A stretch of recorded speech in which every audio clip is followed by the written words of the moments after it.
Hello, this is Brian Avery from the University of Minnesota's Global Resource Center on Inclusive Education, along with my colleague, Renata Tika. We are here today to talk about how to use assessment data to improve educational outcomes. This is the second in a series of 2 webinars sponsored by UNICEF Armenia in collaboration with Armenian State Pedagogical University.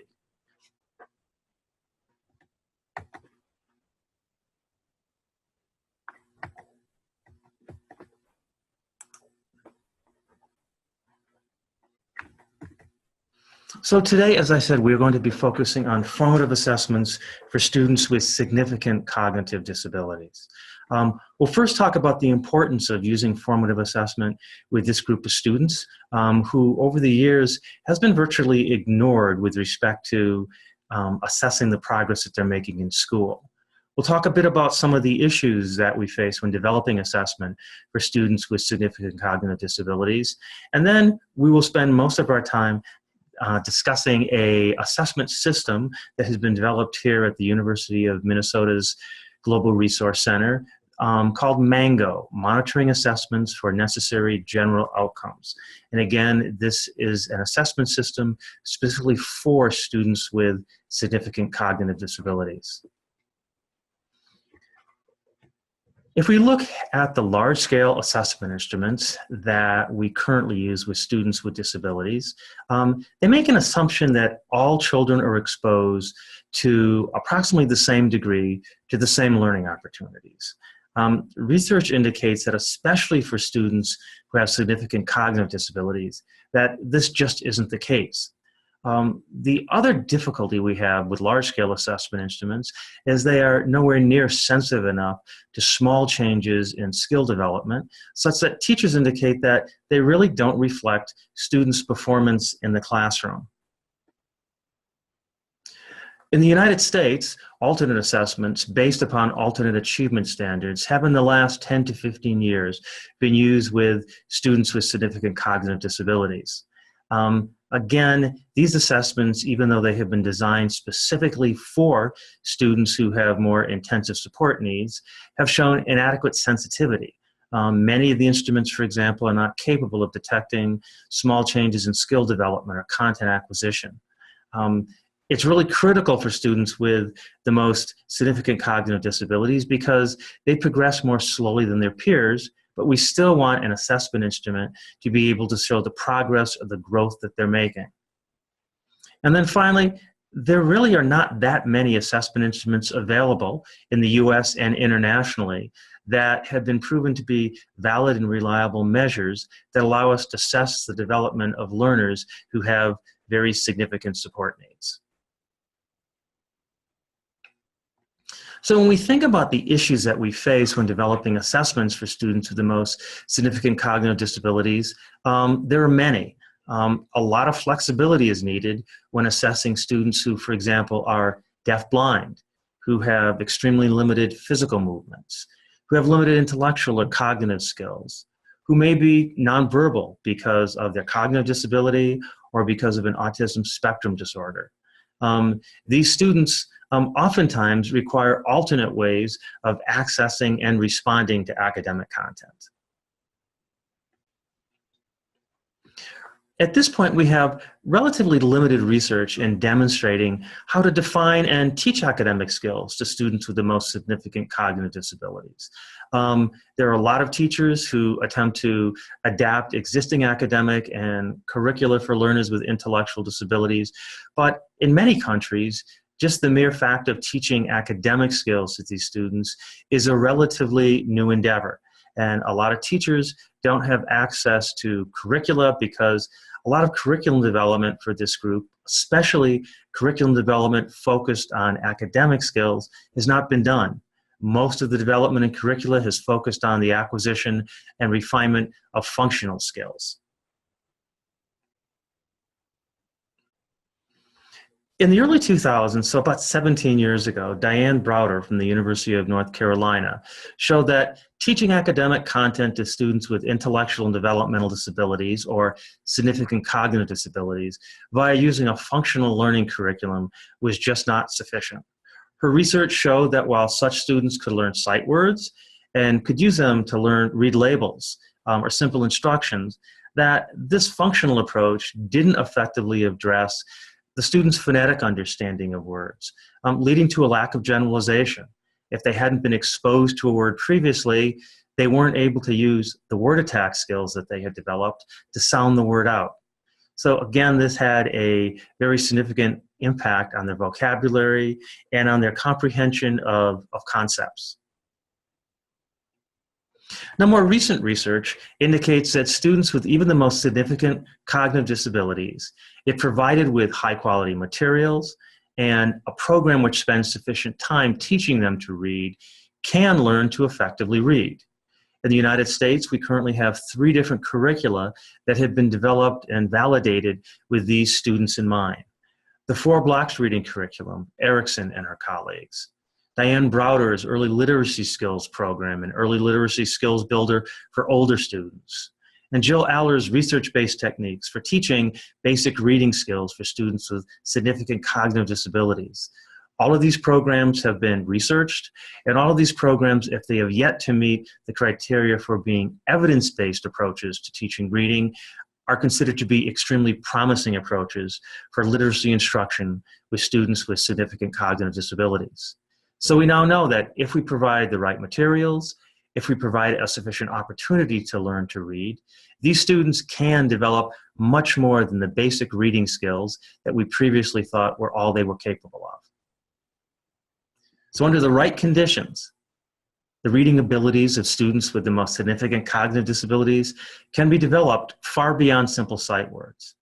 And it's this type of literacy which is necessary to help these students access the general education curriculum and support their inclusion. If we are going to be including students with significant cognitive disabilities in regular education classrooms, we have to provide them with the support so that they can develop their literacy skills to the extent that they can access the general education curriculum. Now, as we look at the research that's currently available, one of the things that's become clear is that students with significant cognitive disabilities need a balanced approach to learning. We do not suggest no longer teaching functional skills. Teaching functional skills remains an important aspect of the learning of students with the most significant disabilities. However, if our goal is to really support true inclusion, instructional inclusion, as well as physical and social inclusion, we need to provide these students with the ability to access the general education curriculum that's presented to them in a general education setting. Now, as we thought about developing a set of assessments that would help us better understand the progress that students with significant disabilities were making in learning to read, there were a couple of conceptual frameworks that we spent a good deal of time studying and understanding. The first were the concept of the stages of reading development introduced by Shaw in 1983. According to Shaw, there are 6 different stages that most students without significant disabilities, go through as they learn to read. Okay, these stages kind of rest along a developmental curriculum. They're not necessarily fixed by grade level.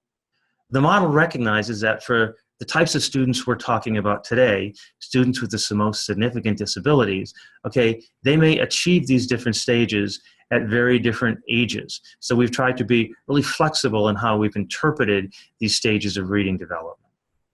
Now, Shaw basically predicts that most students go through 6 stages of reading development. A pre-reading stage from birth to age 6, an initial reading or decoding stage when they're first learning to read, where students are learning to use their phonics skills to decode words. A third stage in which they develop their fluency and confirmation, which precedes a stage in which they start learning to read new content, words, sentences, paragraphs, information they haven't been exposed to before. By the time students get to the 5th stage of reading development, they're able to read not just for content, but to appreciate multiple viewpoints.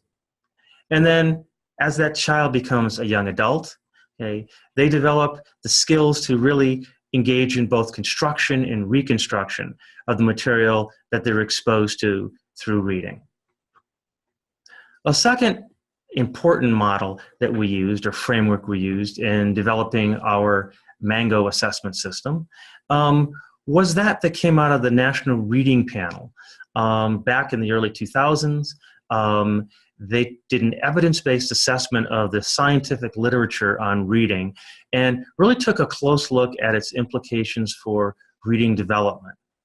What they found in looking at hundreds of research studies that were conducted both in the US and elsewhere was that students go through kind of a various stages of developing the necessary skills that support reading development. Kind of the first piece focuses on them developing phonemic awareness and awareness of the sounds of the language and how those corresponds to the graphemes of the language, the letters. They then develop their phonics skills, their word attack skills, and their ability to decode words, both words that they have already been exposed to and new words that they might be encountering for the first time. Based upon enhanced phonemic awareness and phonics, students then go through a process of developing their fluency, that ability to read easily, that ability to read in a way that is almost automatic, that allows them to focus on understanding the vocabulary and finally comprehending the meaning of what they have read. Now, as we think about developing measures that validly and reliably assess the reading skills, the developing reading skills of students with the most significant cognitive disabilities, we needed to make sure that we were developing a system that used an appropriate format so that students did not necessarily have to respond verbally in order to indicate that they understood something. So that appropriate format in this sense is students are required to respond only by a pointing response, touching a touchscreen tablet computer. We also wanted to make sure that we embedded into this assessment system the characteristics of curriculum-based measurement and general outcome measures. We wanted this assessment system to consist of short probes, so we didn't have to worry about losing student engagement, and probes that could be administered inexpensively and not take valuable time away from student instruction. We wanted, in the US, the system to be aligned with the standards, the national academic standards and the state standards that are used. We wanted it to be sensitive to small increments in growth over time. We also wanted to make sure, because these students sometimes have more or less exposure to different types of material, that we used a wide variety of different stimulus materials. So we used pictures, letters, and words. We also wanted to make sure that we built into this system a variety of different levels of difficulty, administration difficulty, ranging from simple matching requirements to identification, and at the most complex levels, probes that actually assessed comprehension. Now I'm going to turn the webinar over to my colleague, Dr. Tika, who is going to talk about the Mango assessment system.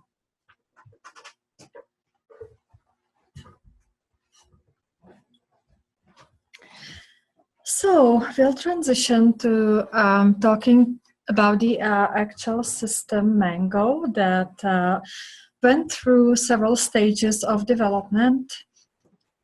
And the early stage of development was actually just the preliminary research to then transition towards the system on touchscreen tablets. What teachers really needed, especially teachers of students with significant cognitive disabilities, was a system that was easy to use, wasn't expensive, and was able to monitoring their student progress, because especially students with significant cognitive disabilities, it takes time to detect whether they are learning and how much progress they are actually making.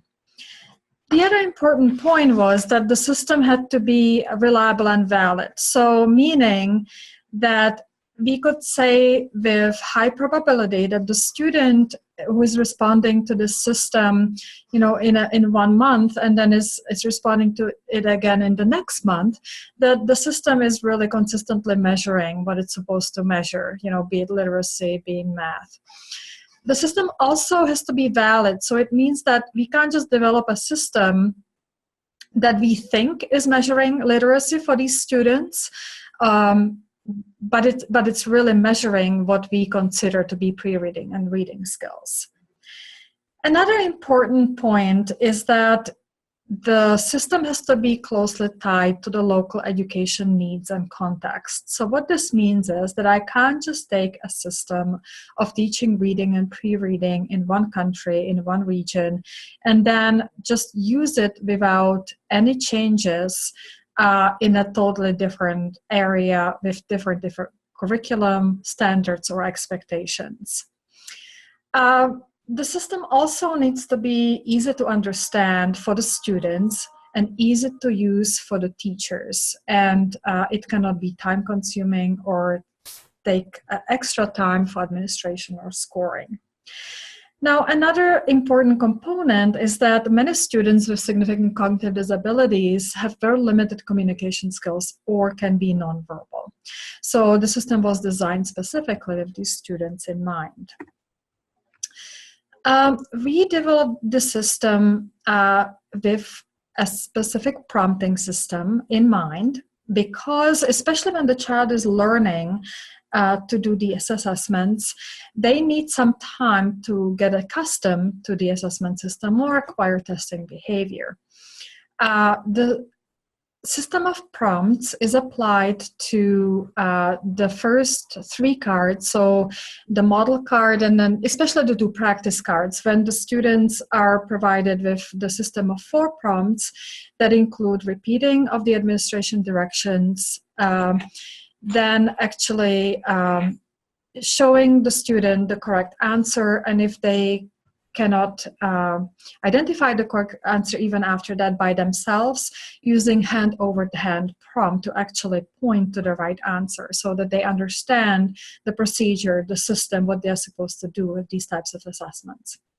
So when we originally started, we were using cards because we were not that technology savvy, and we just really wanted to see if this format that we have developed would work for this type of students. And then we transitioned to touchscreen tablets. So the system has, at this point in time, 60 screens for each of the measures that I will show you in a minute. One card is a model card where the system or the teacher shows how the system works. 2 practice cards to lead students to the assessment mastery, and then 57 test cards. And oftentimes the student, of course, doesn't get through all 57 because the measure is timed. The measure is administered individually and doesn't require any verbal responses. It's pointing only. What is nice about it is that if student takes it once and then take it again in a month or so for this particular student population, is that they don't have to respond to the same set of cards in the same order because they might remember some of them. And so the system generates alternate forms of the prompts for each measure, thus making it really more sensitive to change and more valid. So I would like to show you here some of the measures in English that we developed that followed some of the frameworks that my colleague was referring to with the Shaw's model of reading, but also the National Reading Panel. So for the students who are in a pre-reading stage, we have measures that include pictures. And so we are trying to really see if the student is even able to identify certain pictures. Then we relate the pictures to letters, so beginning letter sounds for each of the pictures. We then transition to measures that include words, and we look at some of the phonemic awareness skills with the onsets and rhymes measures, and then we transition to syllables to see whether the student is able to identify the syllables in the words. And for the students who have mastered some of the basic letter identification, matching letters with sounds, and identifying onsets and rhymes, we then transition to more comprehension measures such as word comprehension and finally simple sentence maze. So just to show you some examples, so this particular measure titled Digraphs and Trigraphs is trying to get the initial, not just the individual sounds, but trigraphs and digraphs. So the system will say the word clock in this case, and the system will then say dr, k, sp, and then ask the student to point to the digraph that corresponds to the word clock.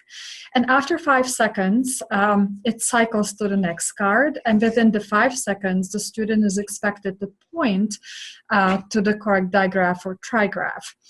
If the student doesn't respond, the system produces the card again to give them a second chance, so providing the one-level prompt. If the student provides an incorrect answer, the system goes ahead and provides the next card and codes that response as incorrect at the end. The next example I'm going to show you is the onsets measure. So you can see here on the screen, there is a card that says big, back, and then there's a blank. And we have 3 pictures, cap, ball, and dog. And the system asks which of the words in the pictures begin with the same sound as big and back. And so a student who knows will point to the word ball. And again, you know, similar instructions as I gave before if there is no response or there is an incorrect response. If it comes to the point where the student doesn't provide a correct answer 3 times in a row, the system stops regardless of whether the 3 minutes are already up for each of the measures. One of the most difficult measures for students with significant cognitive disabilities, according to our preliminary research, is simple sentence maze, our comprehension measure, where there is a sentence at the top of the screen, like in this example, the police caught the, and then there is a blank and 3 words. And so the words are read out loud: rubber, sweater, folder. And then the student is expected to point to the word rubber that, as far as meaning goes, best fits into the sentence. Now, we have also worked with a partner in the Russian Federation to develop measures in the Russian language that follow the same principles of general outcome measures. And so this is just to show you that some of the measures that they've developed parallel the English measures, but some of them have slightly different structure. And the point to be made here is that it's very, very important for us to tailor the assessment systems to the education systems of the country, of the region. So not to use the same approaches for systems that doesn't support the same literacy instruction. So our Russian colleagues also developed an onsets measure where they are looking for the sound in the word utka, and just on one of the cards. And then we have word identification. So this is the same one that we have in English, except they have one in Russian, and they follow very similar procedures. There are some slight differences. Now, to transition from the Mango system for early literacy and literacy for students with significant cognitive disabilities, our colleague Dr. McMaster also developed a general outcome measure for written expression for students with disabilities and students who are very young. And so she developed a set of prompts, story starters and picture starters, to which the students that write for 3 minutes or 5 minutes when the students get older to assess their written expression skills. The measure she developed is for early writing for kindergarten to grade 4 and includes word copying, sentence copying, and a story prompt. So if you recall in our previous webinar about written expression, the new ones for the students who have disabilities that are more significant, or really for the really, really early ages, is the word copying and the sentence copying measure. Because at that stage, and students with disabilities are not in a position to really start developing their own stories, but are able to write and to copy words and letters and sentences. So we can use this as an assessment that is timed, short and brief, that follows the general principles of curriculum-based measurement and general outcome measurement. I would like to talk a little bit about the data that is produced by this assessment system and one of the most appealing features.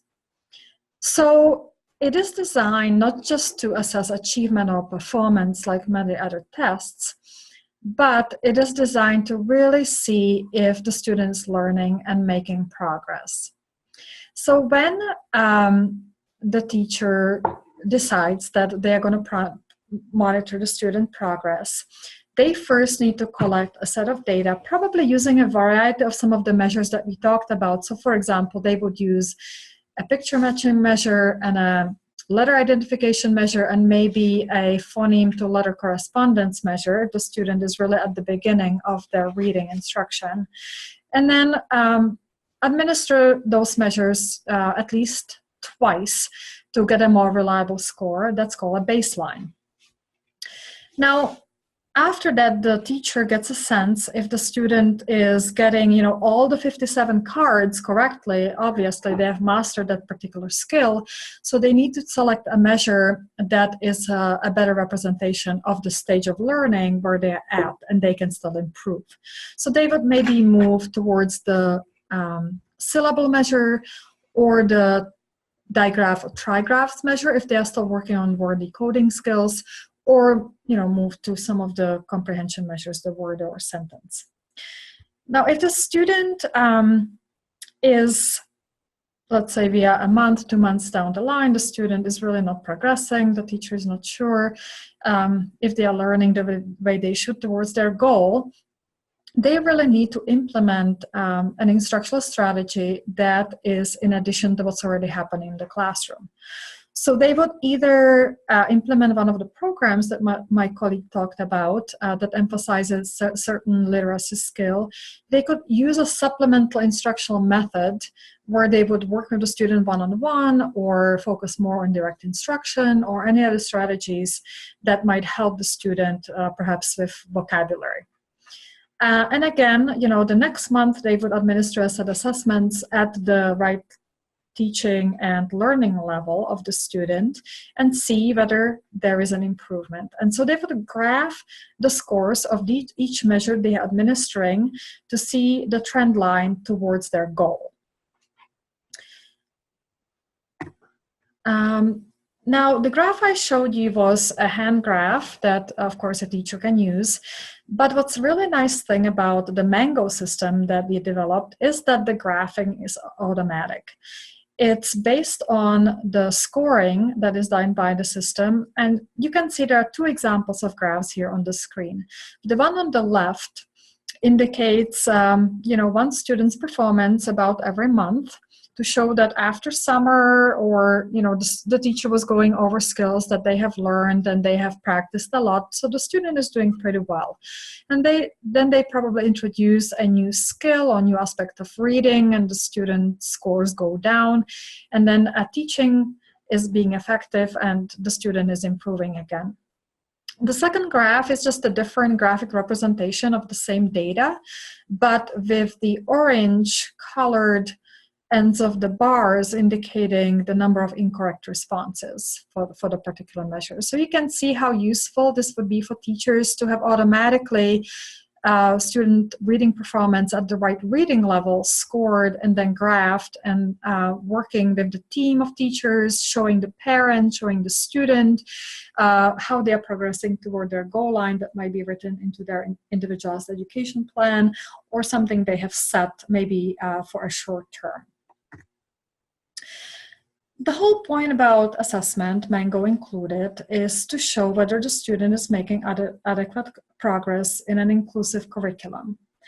So that if the student is in a classroom with their peers, we need to know if they are benefiting from the material being presented to them. And this particular graphing assessment system has the power to show if the curriculum is being effective for all students in the classroom, and therefore, if the classroom is truly inclusive. It cannot be emphasized enough how important it is for the assessment to be sensitive and correspondent to the local curriculum. We cannot just implement an assessment system into an educational setting that is teaching something totally different, or something from a system that is highly flexible to a system that is centralized. And so that's why it's really important to adapt and adopt materials from the local education system for the assessments. It also needs to be sensitive to the level of ability of the student and the exposure to learning. So for example, if a student is coming from a setting when they were just working on functional skills, to suddenly test them on reading words is unrealistic, and we have to be sensitive to the stage of learning where they are at. We at the Global Resource Center on Inclusive Education at the University of Minnesota have developed an International Institute on Progress Monitoring together with our colleagues of the Russian Federation and others who have recently joined us. And we do have the capacity to provide technical assistance to you in Armenia and in other countries to develop your assessment systems and use the Mango platform for uploading your prompts. So I hope that we can create some collaborations and encourage inclusion in your country. And these are some references that provide more information about the slides that we have presented. And we thank you for your attention.